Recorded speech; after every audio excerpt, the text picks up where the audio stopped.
বছরব্যাপী বইপ্রেমীদের অপেক্ষা অমর একুশে বইমেলা। অবশেষে শুরু হয়েছে বাঙালির এই প্রাণের উৎসব। নানা টানাপড়েনের মধ্য দিয়ে রীতি ভেঙে ২৬শে ফেব্রুয়ারি অমর একুশে বইমেলা শুরু হয়। মেলার শুরুতে আয়োজক ও প্রকাশকদের সময়সীমা সহ নানা বিষয়ের মতো পার্থক্য দেখা দিলেও স্টল ফি মওকুফ ও আলাদা প্যাভিলিয়ন বরাদ্দ না দেওয়ার শর্তে মেনে শুরু হয় এবারের মেলা। এতে অংশ নেয় ৫৪৯টি প্রকাশনা প্রতিষ্ঠান। বাঁশ, কাঠ আর তুলির আঁচড়ের নান্দনিকতায় সাজানো হয় স্টলগুলো। তবে প্রকাশক ও লেখকরা বলছেন, রোজার মাঝে বইমেলা হওয়াতে পাঠকের সংখ্যা এবার কম। প্রতি বছর যেরকম হওয়ার কথা সেরকম নাই। এটা রমজান, মানুষ এবং একটা সময় ভিতর দিয়ে যাচ্ছে, কিছুই নতুন। তো এই সময়গুলোতে আসলে আসবে, আশা করি আসবে। শুক্র শনিবারে সাধারণত যেরকম ভিড় হয়, এই শুক্র শনিবারে কিন্তু সেই ভিড়টা আমরা দেখছি না।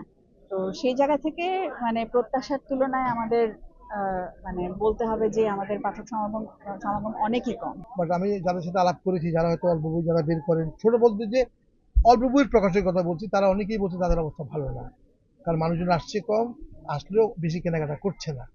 এবারের আসরে পাঠক ও ক্রেতা সমাগম বাড়াতে ২৫% ছাড়ে বই বিক্রির সিদ্ধান্ত নিয়েছে বাংলা একাডেমি।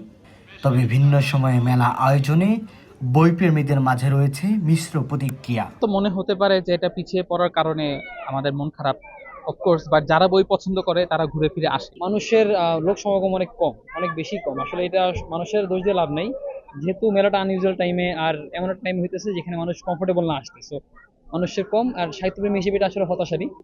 পছন্দ হলে ভালো, একটু ভালো ছিল, যেহেতু এখন রমজান পড়ে গেছে, তারপর ভালো চলছে, তাই না? বইমেলা তো বইমেলা।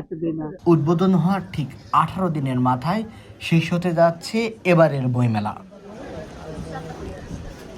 অভিযোগ পাল্টা অভিযোগের মধ্য দিয়ে অনুষ্ঠিত হচ্ছে অমর একুশে বইমেলা 2026। আলোচনা সমালোচনার পরও লেখক, পাঠক ও প্রকাশকদের অংশগ্রহণে জমে উঠেছে এই আসর। তবে আসছে বছর এই সমাবেশ আরও সুন্দর ও গোছানো হবে, এমনটাই প্রত্যাশা সাহিত্যপ্রেমীদের। একুশে বইমেলা থেকে মাহফুজুর রহমান, ইউল্যাব টিভি, ঢাকা।